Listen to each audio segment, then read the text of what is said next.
দিদি নমস্কার, এটা কেমন লাগলো?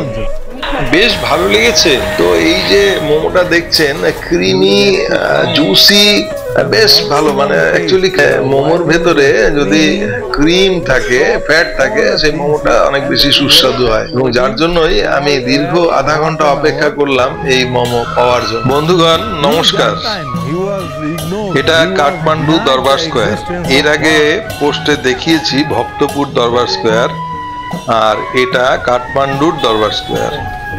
কাঠমান্ডুর দরবার স্কোয়ার বসন্তপুর দরবার স্কোয়ার ক্ষেত্র, পূর্বতন কাঠমান্ডু রাজ্যের পুরাতন রাজপ্রাসাদের সামনে অবস্থিত। এটি নেপালের কাঠমান্ডু উপত্যকার তিনটি দরবার স্কোয়ারের মধ্যে একটি, এবং এই তিনটির সবকটি ইউনেস্কোর স্বীকৃত বিশ্ব ঐতিহ্যবাহী স্থান বা ওয়ার্ল্ড হেরিটেজ সাইটের অন্তর্গত। এবং আপনারা জানলে আশ্চর্য হবেন, কোনো একটি দেশের সবচেয়ে বেশি সংখ্যক ওয়ার্ল্ড হেরিটেজ সাইট এই নেপালেই অবস্থিত। নেপালের কাঠমান্ডু প্রাচীনতম স্থান এটি। পুরাতন ভবন এবং মন্দির, এখানে মোট 62টি মন্দিরে হিন্দু দেবদেবীর বিভিন্ন মূর্তি রয়েছে। আচ্ছা, এই সবগুলো কি স্থানীয় বাদ্যযন্ত্র? হ্যাঁ, এগুলো নেপালি বাদ্যযন্ত্র। আচ্ছা, এটা কি ঢোলক? না, এটা মাদুল।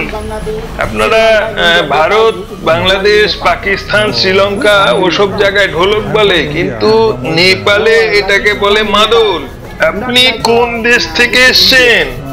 আমি ইন্ডিয়ার থেকে, ভারতবর্ষ তথা ওয়েস্ট বেঙ্গল, বাংলা মুলুক থেকে এসেছি। ও, তো এগুলো হচ্ছে বাঁশুরি?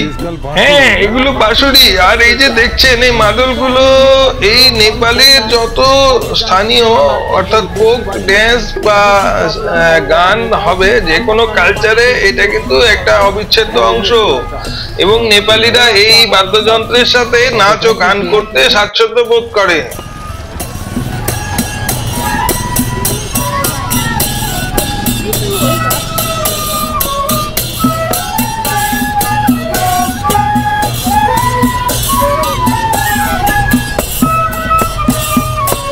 Namaste.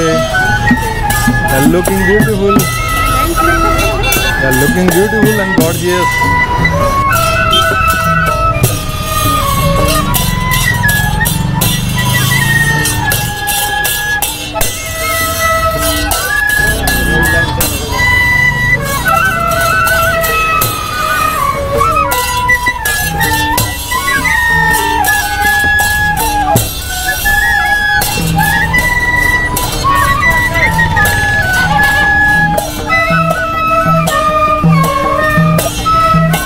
It is the concentrated cultural showcase of the society. You can get to see all the instruments, the music instruments are playing by the local people in their occasion.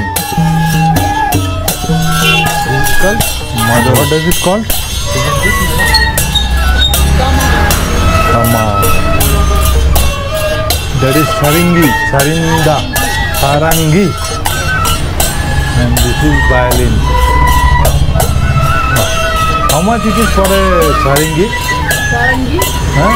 3,000, 4,000, 5,000. Okay.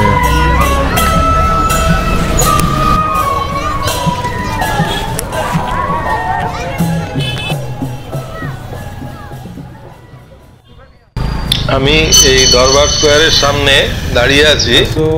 এই দরবার স্কোয়ারে এখানে প্রবেশের জন্য ticket নিতে হয়। যে SAARC কান্ট্রিভুক্ত দেশগুলো আছে তাদের জন্য 150 টাকা, 150 রুপি। আর আদার দেন সার্ক কান্ট্রি, সেটা নেপালি কারেন্সিতে 1000 রুপি দিতে হয়। 25শে এপ্রিল 2015 তারিখে এক বড় ভূমিকম্পের ফলে স্কোয়ারের বেশ কয়েকটি ভবন ধসে পড়ে। দরবার স্কোয়ারটি দর্শনীয় স্থাপত্য দ্বারা বেষ্টিত ছিল এবং কয়েক শতাব্দী ধরে নেওয়ার শিল্পী ও কারিগরদের দক্ষতার উজ্জ্বল দৃষ্টান্ত ও প্রাণবন্ততা প্রদর্শন করে।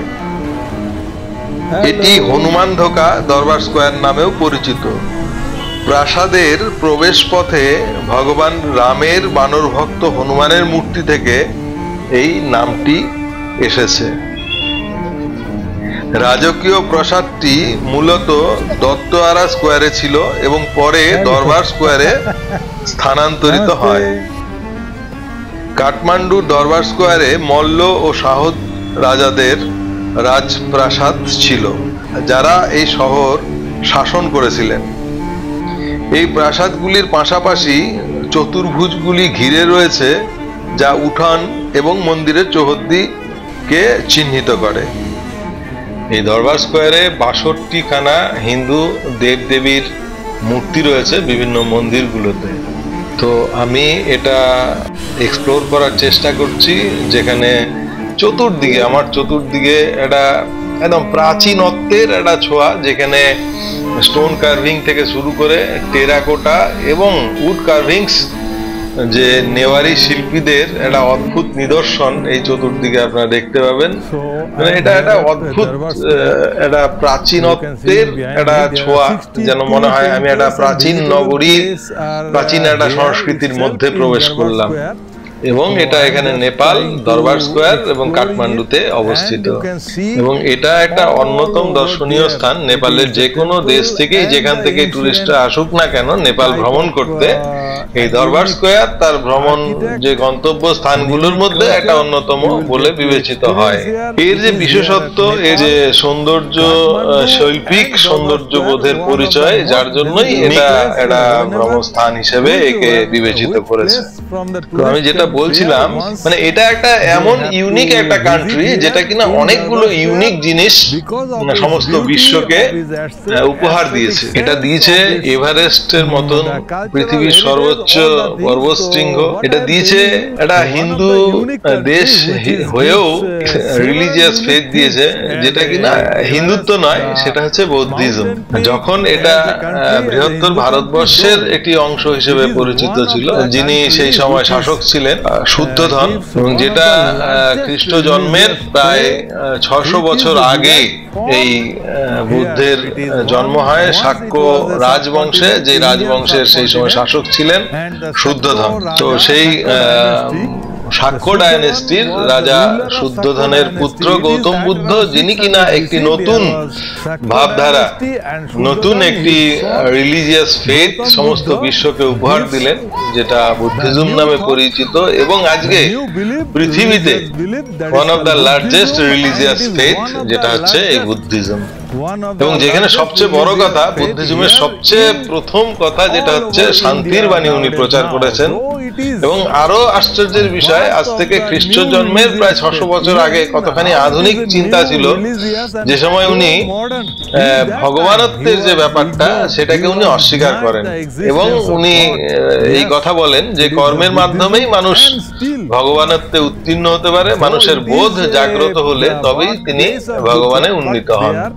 যদিও এটা এরকম একটা আধুনিক ধর্মের জন্ম দিয়েছে এই দেশ, এই সাবকন্টিনেন্টের এই অংশ থেকে, তথাপি আজকেও এখানকার বেশিরভাগ মানুষ কিন্তু সনাতন হিন্দু ধর্ম বিশ্বাস করে থাকেন।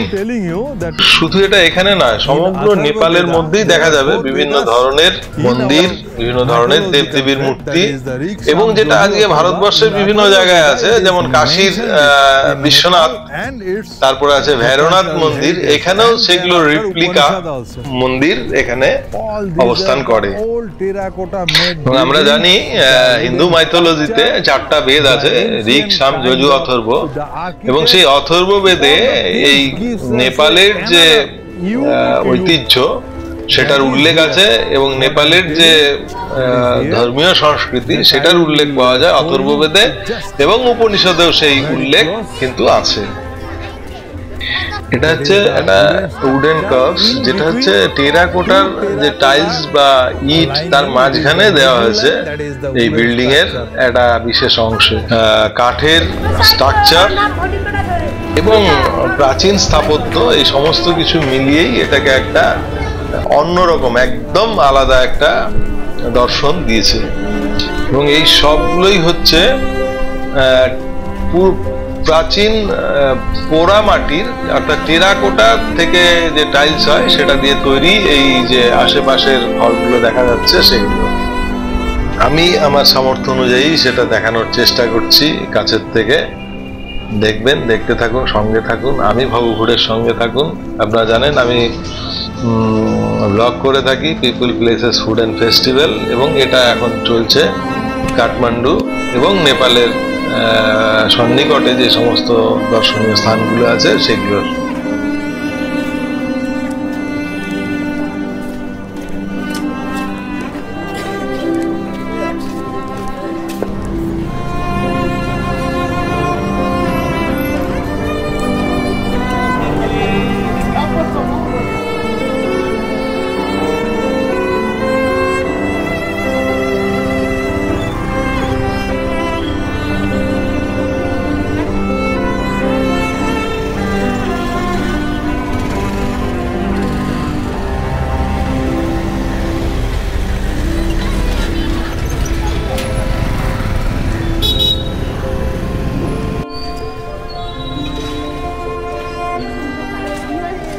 এবার আমার চোখ পড়লো খাওয়ার দিকে। আপনারা জানেন আমার সমস্ত ব্লগগুলোই শেষ হয় কোনো না কোনো খাবার বিষয় সেখানে থাকে। এটা ছিল নেপালি মোমোর দোকান। তো এটা ছিল নেপালি মোমোর দোকান, মানে আপনারা জানেন যে মোমোটা অ্যাকচুয়ালি আমাদের এই দিকে নেপালি মোমোই হচ্ছে স্বাদের দিক থেকে উৎকৃষ্ট। আমি আরেকটা জিনিস কনসিডার করি, যেই দোকানে যত ভিড় সেখানের খাবার ভালো হবে। মানে বাইরে গিয়ে তো বোঝার উপায় নেই যে এখানে খাবারটা কিরকম হতে পারে, কোয়ালিটি। আমি দেখে থাকি ভিড় আর ইউনিকনেস, এই দুটো প্যারামিটারেই আমি খাবারের বিষয় আমি চুজ করে থাকি। তো দিদি এই মোমো কেমন লাগলো খেতে? ভালো লেগেছে।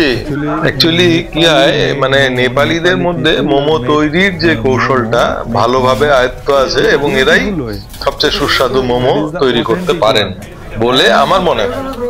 বিভিন্ন ধরনের মোমো আছে, যেমন ভেজ মোমো, পক মোমো, আর হচ্ছে বাফেলো ফ্যাট মোমো। তো এটা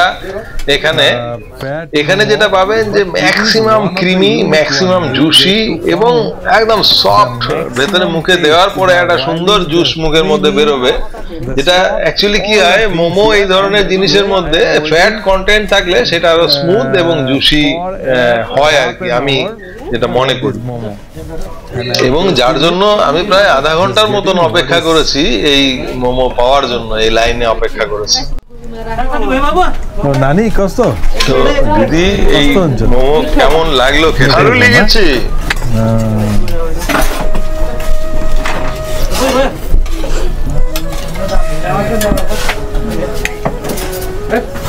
Hadi baba.